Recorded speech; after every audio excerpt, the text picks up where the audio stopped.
takwa wala ta'awanu 'alal ismi wal udwan, itu bertolong menolong dalam kebaikan dan takwa, jangan bertolong menolong keburukan dan maksiat. Itu kuatkan rasa kasih sayang di antara kita dengan pertolongan kecil seperti itu.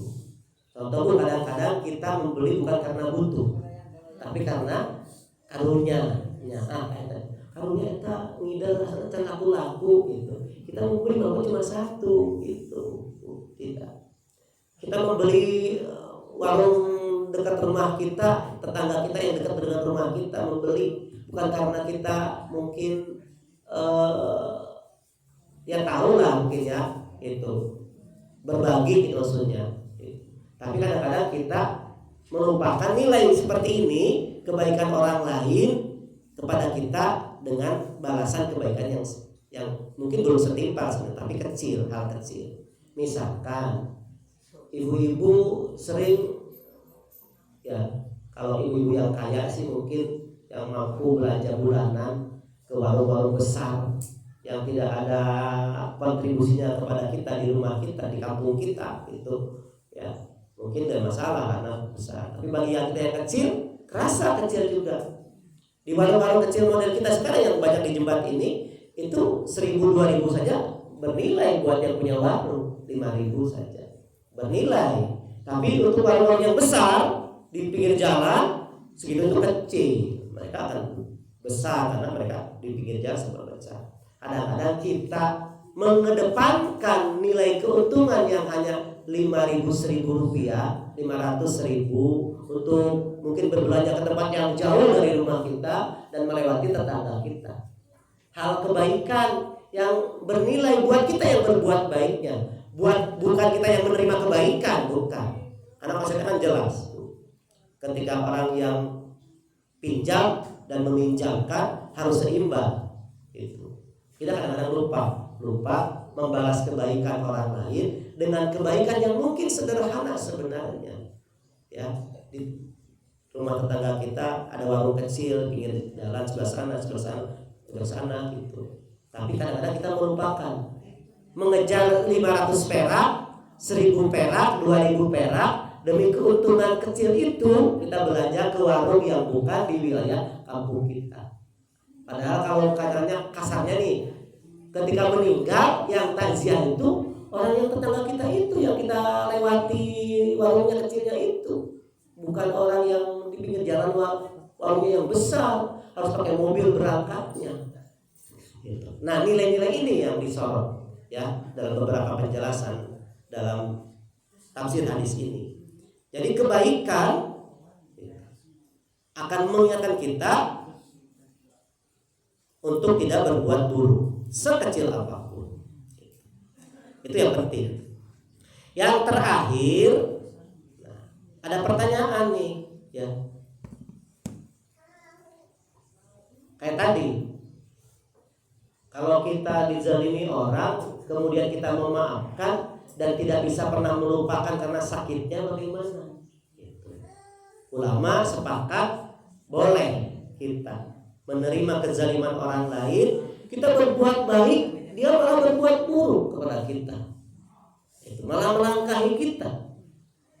Boleh tetap memaafkan dengan kalau ketemu di jalan kita tetap senyum, tidak jamedul.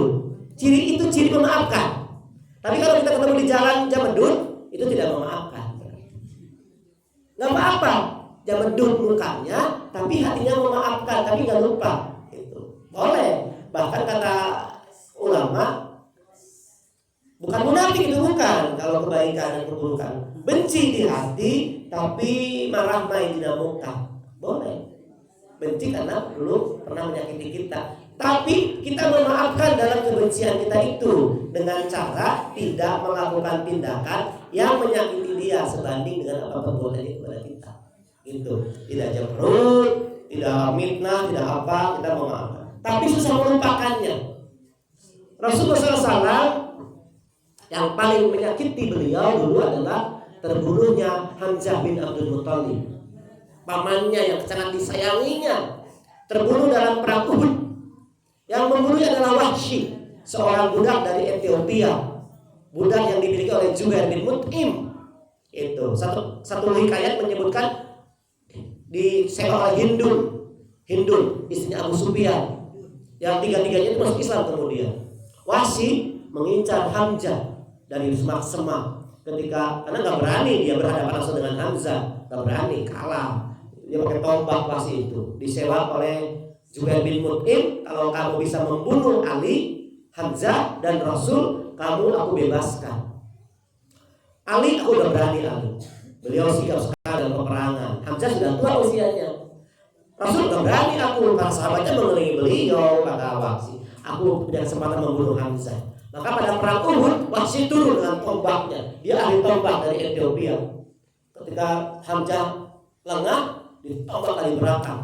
Dari sini, punggung belakang, tembus ke selangkangan. Sini, dalam riwayat itu. Berjatuh, Hamzah tersungkur. Dia mau menombak Wahsy, tidak kena karena tenaganya sudah habis dan kemudian meninggal. Riwayat yang lain, Hindun membelah dadanya Hamzah dan diambil jantungnya dan dikunyah.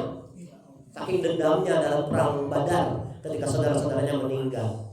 Dan di dalam riwayat yang lain tidak sampai begitu, tapi memang Rasul sangat sedih sekali ketika melihat jenazah pamannya seperti itu. Wahsy ketika putuh Mekah dikuasai oleh Rasul, Wahsy masuk Islam. Karena awalnya dia tidak menerima tempat. Dia ke Ethiopia dikuasai Islam. Dia ke Mesir dikuasai Islam. Akhirnya dia kembali ke Madinah dan masuk Islam menghadap Rasul. Pas menghadap Rasul ditanya sama Rasul, "Kamu Wahsy?" "Iya, saya Wahsy." "Ya Wahsy ya Rasul. Kamu yang membunuh Hamzah pamanku?" "Iya." "Ceritakan kepada aku bagaimana kamu membunuh Hamzah." Diceritakan. Rasul sampai nangis dan dua muka saat itu langsung dua muka. "Aku maafkan kamu," bahasa kita. "Aku maafkan kamu, tapi mulai hari ini aku tidak mau melihat wajahmu lagi." Sampai meninggalnya Wahsy nggak pernah dilihat wajahnya oleh Rasulullah SAW. Dia menerima. Rasul apa? Memaafkan, tapi tidak bisa melupakan sakit hatinya melihat pamannya dibunuh oleh Wahsy. Sampai Wahsy gelisah hidupnya. Gimana aku membalas keburukanku ini? Bagaimana aku membalasnya? Akhirnya dia berjuang dalam satu peperangan ketika Musailamatul Kadzdzab, sang nabi palsu, ada di Madinah, ya. Itu kabarnya Wahsy ikut dalam peperangan memberantas nabi palsu dan Wahsy mampu membunuh Musailamatul Kadzdzab dalam peperangan itu. Tombak, meninggal. Maka kata beliau, "Aku telah membunuh orang terbaik pada masa Islam di jahiliyah dulu, dan aku juga membunuh orang terburuk pada masa Islam, yaitu Musailamatul Kadzdzab." Dalil ini menunjukkan, ulama mengambil pendapat dari sini, boleh kita ketika memaafkan orang lain tapi susah melupakannya, biarkan saja, nggak usah dikubur. Susah dikuburnya, akan teringat terus dalam hidup kita. Sepanjang hidup kita pernah disakiti oleh si Anu, si Fulan, tapi kita memaafkan. Tapi boleh juga tidak bisa lagi menjadi akrab dan akrab bercakap-cakap dengan orang yang pernah menyakiti kita, pernah memfitnah kita sangat dahsyat misalkan. Setelah itu kita tidak mau lagi akrab sama dia. Ini dalilnya diambil dari kata-kata wa'rid anil jahili, dan menyingkirlah, berpalinglah dari orang-orang yang jahil, orang-orang bodoh, orang-orang yang senantiasa melakukan keburukan dalam hidupnya. Gitu. Ini dalil Rasul pun tidak bisa menghilangkan ingatannya bagaimana ketika melihat Wahsy. Dia awal-awal ketika melihat Wahsy pasti menangis karena ingat bagaimana menderitanya pamannya ditombak dalam peperangan oleh Wahsy. Dan Wahsy pun menerima bagaimana Rasul tidak mau melihat wajahnya lagi sampai Wahsy meninggal. Itu setelah melalui peperangan dengan nabi palsu itu, Wahsy meninggal dan tidak pernah lagi bertemu muka dengan Rasulullah SAW. Yang penting apa? Yang penting tidak mengekspresikan ingatan kita dalam bentuk kezaliman. Gitu. Misalkan ingin membalas lagi, gitu ya, ingin menuntut kebaikan kepada orang itu, tidak. Gitu. Nah, perintah-perintahnya itu luar biasa. Asfahi sofil jamil, maafkanlah mereka dengan cara yang baik. Al-Hijr ayat 85. Wal yaqu wal yasfahu, dan hendaklah mereka memaafkan dan berlapang dada. Berlapang dada Rasul juga, tapi tidak bisa melupakan itu, dan beliau tidak mau teringatkan kembali dengan wajah Wahsy yang telah membunuh pamannya Hamzah bin Abdul Muthalib.